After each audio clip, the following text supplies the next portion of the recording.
बिस्मिल्लाहिर्रहमानिर्रहीम। Today's topic of discussion is cellular adaptation. ये video cell injury और adaptation की पार्ट 8 वीडियो है। ये सारी वीडियोस आपको cell injury and adaptation flow charts वाली प्लेलिस्ट के अंदर मिल जाएगी।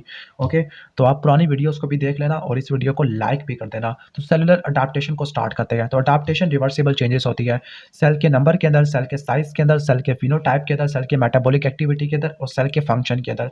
ये अडाप्टेशन जो किसी स्ट्रेस की वजह से होती है। ओके, ठीक है। और स्ट्रेस क्या होता है, किसी भी इन्वायरमेंटल चेंज को बोलते हैं, चाहे वो चेंज एक्सटर्नल इन्वायरमेंट पे थी या इंटरनल इन्वायरमेंट पे थी।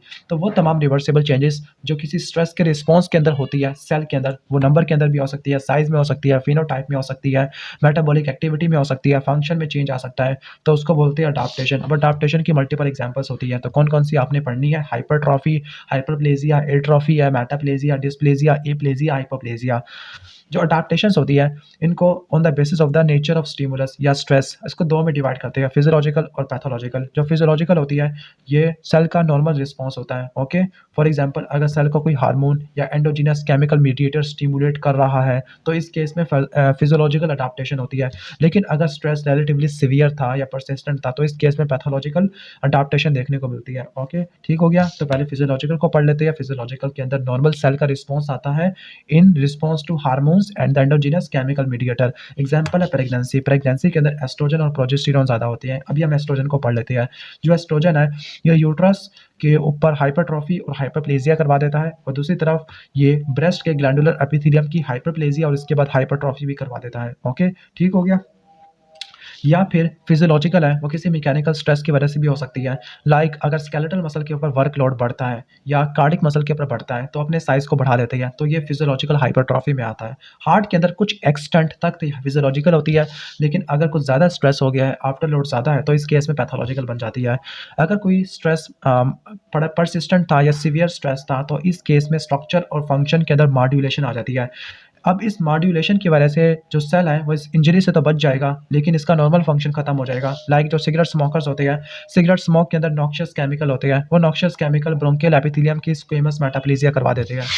अब अडाप्टेशन को स्टार्ट करते हैं। तो पहली अडाप्टेशन है हाइपरट्रॉफी और दूसरी तरफ हाइपरप्लेजिया। इन दोनों को मैंने आई थिंक डिफरेंस के फॉर्म में लिख दिया है और एग्जाम में इनका डिफरेंस भी आ जाता है। तो हाइपरट्रॉफी के अंदर सेल का साइज बढ़ जाता है और सेल के साइज बढ़ने की वजह से ऑर्गन का साइज भी बढ़ जाता है। हाइपरप्लेजिया के अंदर सेल का नंबर बढ़ जाता है किसी स्टिमुलस की वजह से।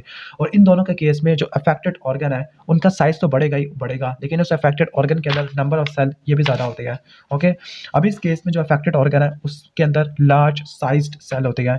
और साइज बढ़ने की क्या वजह होती है कि या तो प्रोटीन की सिंथेसिस हुई है या ऑर्गेनेली की सिंथेसिस या कंटेंट बढ़ गया है। जबकि नंबर बढ़ने की वजह ये होती है कि या तो स्टेम सेल की डिफरेंशिएशन हुई है या ऑलरेडी डिफरेंशिएटेड सेल की माइटोसिस हुई है, तो यहाँ से हो सकती है।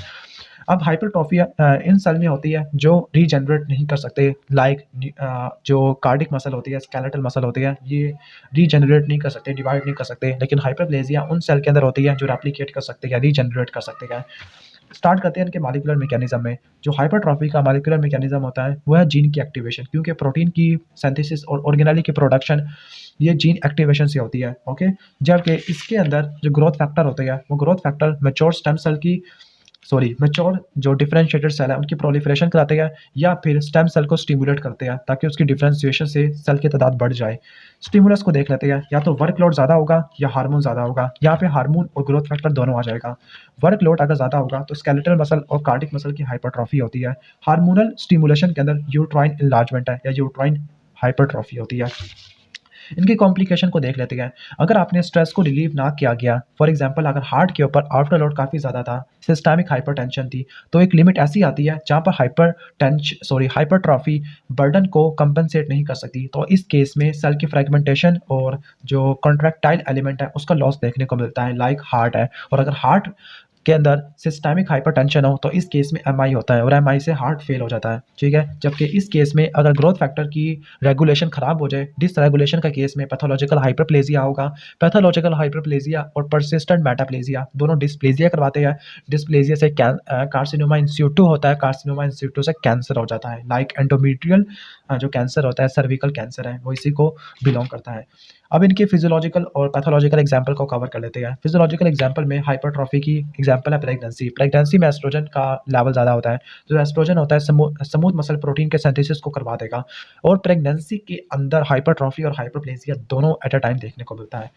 हाई और दूसरी एग्जांपल है हाइपरट्रॉफी की, वो है वर्कलोड। अगर वर्कलोड ज़्यादा होता है तो उसकी वजह से प्रोटीन के सिंथेसिस ज़्यादा हो जाती है, और मायोफिलामेंट उनके सिंथेसिस भी ज़्यादा हो जाती है। मायोफिलामेंट और सेल, ठीक है, ओके।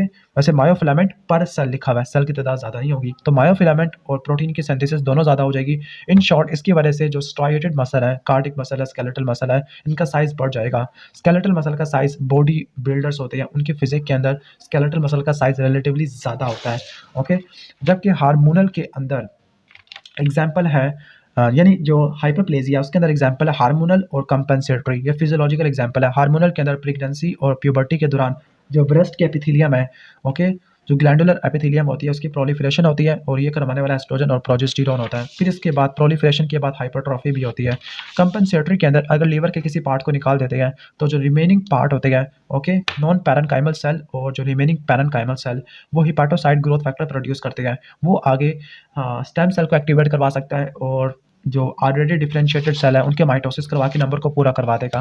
पैथोलॉजिकल एग्जाम्पल के अंदर हाइपरट्रॉफी के अंदर एग्जाम्पल लिखी है कि अगर सिस्टेमिक लेवल के ऊपर, क्रॉनिक लेवल के ऊपर हाइपरटेंशन होती है तो हार्ट की इन्लार्जमेंट होती है, लेकिन वो इन्लार्जमेंट आगे कंपनसेशन प्रोवाइड नहीं कर सकती, ओके। यानी हाइपरटेंशन में, एओर्टिक वैल्वुलर डिजीज में, स्टेनोटिक डिजीज में जो हार्ट की इन्लार्जमेंट होती है तो ये पैथोलॉजिकल में आ जाता है, ओके। अब हम इसकी पैथोलॉजिकल एग्जाम्पल को नोट कर लेते हैं। तो इसकी पैथोलॉजिकल एग्जाम्पल है, ओके, या तो एक्सेसिव या इनएप्रोप्रिएट हार्मोनल स्टिमुलेशन है, या ग्रोथ फैक्टर है। अब हार्मोन के अंदर दो एग्जांपल लिखी हुई है। मेल के अंदर एंड्रोजन का लेवल अगर ज़्यादा हो जाता है वैसे एज के साथ साथ, तो ये मेल के अंदर बिनाइन प्रोस्टैटिक हाइपरप्लेजिया करवा देता है, जो रिलेटिवली बिनाइन कंडीशन है। लेकिन जो फीमेल के अंदर है वो है एंडोमेट्रियल हाइपरप्लेजिया। नॉर्मली ऐसा होता है कि जब मेंस्ट्रुअल पीरियड गुजर जाता है तो जो ब्रेस्ट एपिथेलियम है, ओके, उसकी क्या होती है, सॉरी ब्रेस्ट नहीं, यूट्राइन एपिथेलियम, उसकी बर्स्टिंग होती है, ओके। और ये रेगुलेट होता है एस्ट्रोजन से और प्रोजेस्टेरॉन से। जो एस्ट्रोजन था एपिथेलियम की स्टिमुलेशन को या एपिथेलियम के प्रोलिफरेशन को बढ़ाता है, जबकि प्रोजेस्टेरॉन इनहिबिट करता है। लेकिन अगर एस्ट्रोजन और प्रोजेस्टेरॉन का बैलेंस खराब हो गया, एस्ट्रोजन ज़्यादा हो गया, प्रोजेस्टेरॉन कम हो गया, एस्ट्रोजन प्रोजेस्टेरॉन रेशो ज़्यादा होगी, तो जो यूट्राइन एपिथेलियम है उसकी प्रोलिफरेशन होती रहेगी, होती रहेगी, होती रहेगी। आगे इनका मेंस्ट्रुएशन नहीं हो पाएगी। जब मेंस्ट्रुएशन नहीं हो पाएगी, यूट्राइन एपिथेलियम की प्रोलिफरेशन होती रहेगी, तो एबनॉर्मल यूट्राइन ब्लीडिंग भी हो सकती है, ओके। यानी इसको बोलते हैं endometrial gland hyperplasia. Growth factor के केस में लाइक कुछ ऐसे ग्रोथ फैक्टर होते हैं जो वायरस होते हैं वो इनकोड करते हैं, वायरल इन्फेक्शन में देखने को मिलते हैं, लाइक ह्यूमन पैपिलोमा वायरस है। ये ऐसे ग्रोथ फैक्टर प्रोड्यूस करता है जो हमारी ऐसी प्रोटीन के साथ इंटरफेयर करते हैं जो सेल की प्रोलिफरेशन को कंट्रोल करते हैं, और ह्यूमन पैपिलोमा वायरस की वजह से स्किन वार्ड्स वगैरह देखने को मिलते होते हैं, ठीक है। कैंसर वगैरह हो सकता है, सर्विकल कैंसर भी हो जाता है इसकी वजह से। तो ये डिफरेंस आपको बता दिया है हाइपरट्रॉफी और हाइपरप्लेजिया। अब ये पूरा पाथवे लिखा हुआ है हाइपरट्रॉफी का, ठीक है। इसमें कुछ फिजियोलॉजिकल और पैथोलॉजिकल है। फिजियोलॉजिकल के अंदर मैकेनिकल स्ट्रेच और पैथोलॉजिकल के अंदर एगोनिस्ट और ग्रोथ फैक्टर की स्टिमुलेशन है, अगर वो ज़्यादा हो जाती है। ये वाली डायग्राम रॉबिन से ली गई है, तो आप रॉबिन वाले डायग्राम को पढ़ लेना, वैसे डायग्राम इतनी इंपॉर्टेंट नहीं है। नेक्स्ट टॉपिक है हमारा एट्रॉफी। तो एट्रॉफी के अंदर होता है क्या, एट्रॉफी के अंदर किसी भी ऑर्गन या टिश्यू का साइज कम हो जाएगा, और उसके साइज कम होने की सबसे बड़ी वजह ये होगी कि सेल का नंबर और सेल का साइज कम हो गया है। इसके सेलुलर इवेंट्स को देख लेते हैं। फॉर एग्जांपल अगर इन्वायरमेंट का स्ट्रेस होता है, लाइक डीनर्वेशन होती है या डिमिनिश ब्लड सप्लाई है, तो इसकी वजह से सेल का साइज और ऑर्गेनेली का साइज क्या हो जाता है, कम हो जाता है। सेल की मेटाबॉलिक नीड कम हो जाती है, ओके, और एक न्यू इक्विलिब्रियम शिफ्ट हो जाता है। फॉर एग्जांपल अगर किसी टिश्यू की तरफ ब्लड फ्लो कम आ जाता है तो टिश्यू अपने साइज को कम कर लेगा या ऑर्गन अपने साइज को कम कर लेगा, ताकि उसके सेल कम ब्लड सप्लाई को मैनेज कर सके। अब जो एट्रॉफी होती है वो दो मैकेनिज्म की वजह से होती है, वैसे यहाँ पे 3 भी लिखे हैं। एट्रॉफी में सेल का नंबर और सेल का साइज दोनों कम होता है। यानी सेल का नंबर कम क्यों होगा, एपोप्टोसिस की वजह से। एग्जाम्पल है जो एंडोक्राइन ग्लैंड की एट्रॉफी होती है जब आप हार्मोन को विड्रॉ कर लेते हो, लाइक जो ब्रेस्ट की होती है स्टिमुलेशन आफ्टर द लैक्टेशन, यानी जो ब्रेस्ट होता है उसकी एट्रॉफी हो जाती है आफ्टर लैक्टेशन। और सेल का साइज कम होने की बड़ी वजह यह होती है कि जो सेल की ऑर्गेनेली है उनकी आउट ऑफ एगी होती है और यूबिक्विटिन प्रोटियोसोम सिस्टम की एक्टिवेशन होती है। अब आउट ऑफ एट्रॉफी की जो मैकेनिज्म है, तो पहला आउट ऑफ एगी है, ठीक है, दूसरा लिखा हुआ यूबिक्विटिन प्रोटियोसोम सिस्टम, और पहला लिखा हुआ ट्रॉफिक सिग्नल्स। तो एट्रोफी के 3 मैकेनिज्म होते हैं, या तो ट्रॉफिक सिग्नल कम हो गया, ट्रॉफिक सिग्नल जो ग्रोथ प्रमोटिंग स्टिमुलस होते हैं, फैक्टर्स होते हैं जो ग्रोथ फैक्टर प्रोड्यूस करते हैं, तो इस केस में प्रोटीन की सिंथेसिस कम हो जाएगी। यूबिक्विटिन प्रोटियोसोम सिस्टम एक्टिवेट होगा, जिसकी वजह से प्रोटीन का कैटाबॉलिज्म ज़्यादा हो जाएगा और ये कैंसर के एशेक्सिया में देखने को मिलता है। न्यूट्रिएंट की डेप्रीवेशन होती है या डिसयूज़ होता है, ठीक है, तो इस केस में डिग्रेडेशन ज़्यादा हो जाती है, ओके, और डिग्रेडेशन कराने वाला वही यूबिक्विटिन प्रोटियोसोम सिस्टम है। लास्ट है आउट ऑफ वेगी, ठीक हो गया, ओके। अब जो ऐसे सेल जिनमें आउट ऑफ वेगी कर रहे होते हैं तो उनमें लाइपोफ्यूजन की एक्युमुलेशन होती है और माइक्रोस्कोप पे देखा जाए तो इनकी ब्राउन डिस्कलरेशन होती है, ओके। अब एट्रोफी को थोड़ा बहुत हम यहाँ पे देख लेते हैं। अब एट्रोफी की एग्जांपल फिजियोलॉजिकल और पैथोलॉजिकल। तो जो फिजियोलॉजिकल होती है वो एम्ब्रियोनिक स्ट्रक्चर के अंदर देखने को मिलती है, लाइक नोटोकॉर्ड है, थायरोग्लोसल सिस्ट या डक्ट होती है, जबकि अडल्ट स्ट्रक्चर में यूट्रस होता है आफ्टर पार्चुरेशन या ब्रेस्ट होता है आफ्टर लैक्टेशन।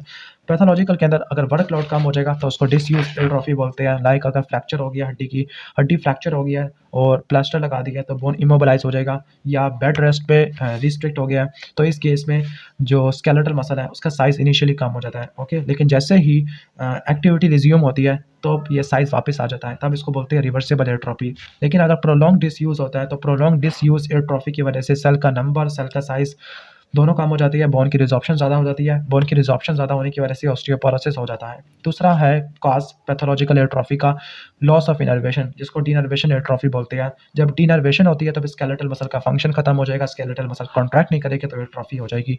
इसके बाद है डिक्रीज ब्लड सप्लाई, जिसको सीनाइल एट्रोफी बोलते हैं या इस्कीमिक एट्रोफी बोलते हैं।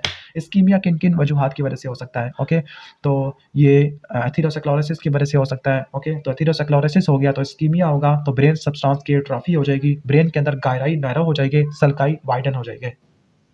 इसके बाद है नंबर 4 इनएडिक्वेट न्यूट्रिशन। तो ओके, तो इनएडिक्वेट न्यूट्रिशन की वजह से भी एट्रोफी हो सकती है, लाइक अगर प्रोटीन कैलोरिक मेल न्यूट्रिशन है या तो प्रोटीन कैलोरिक मेल न्यूट्रिशन में एग्जांपल आती है मेरेस्मस की। तो मेरेस्मस के केस में क्या होगा, जब प्रोटीन की डेफिशिएंसी होती है तो फिर लिपिड्स को यूटिलाइज करना शुरू कर देते हैं। इनिशियली तो पहले लिपिड्स को यूटिलाइज करते हैं, जब लिपिड की डेप्लीशन होती है तो स्केलेटल मसल के प्रोटीन को यूटिलाइज करना शुरू कर देते हैं फॉर एनर्जी, और फाइनली एट्रोफी हो जाती है। कुछ क्रॉनिक इन्फ्लेमेटरी डिजीज है लाइक कैंसर है तो वह कैशेक्सिया करवाता है, कैशेक्सिया के अंदर ट्यूमर नेक्रोसिस फैक्टर अल्फा की प्रोडक्शन ज़्यादा हो जाती है, तो वह एपेटाइट को सप्रेस कर देता है, लिपिड की डेप्लीशन करवा देता है, वो भी एट्रोफी करवा देगा, जिसमें मसल्स की प्रोटीन और जो लिपिड है वो कम हो जाती है। इसके बाद है loss of endocrine stimulation. Loss of endocrine stimulation के अंदर कुछ ऐसे टिश्यूज होते हैं जो हार्मोन रिस्पॉन्सिव टिश्यू है, लाइक ब्रेस्ट है, रिप्रोडक्टिव ऑर्गन होते हैं, वह एंडोक्राइन स्टिमुलेशन के ऊपर डिपेंड करते हैं for normal metabolism and the function, okay. लेकिन अगर एंडोक्राइन स्टिमुलेशन खत्म हो जाती है तो इस केस में उनका ऑर्गन का या सेल का या टिश्यू का साइज कम हो जाएगा, लाइक मेनोपॉज के अंदर एस्ट्रोजन की स्टिमुलेशन कम होती है, तो एंडोमेट्रियम, वेजाइनल एपिथेलियम और ब्रेस्ट, इन तीनों की एट्रोफी होती है।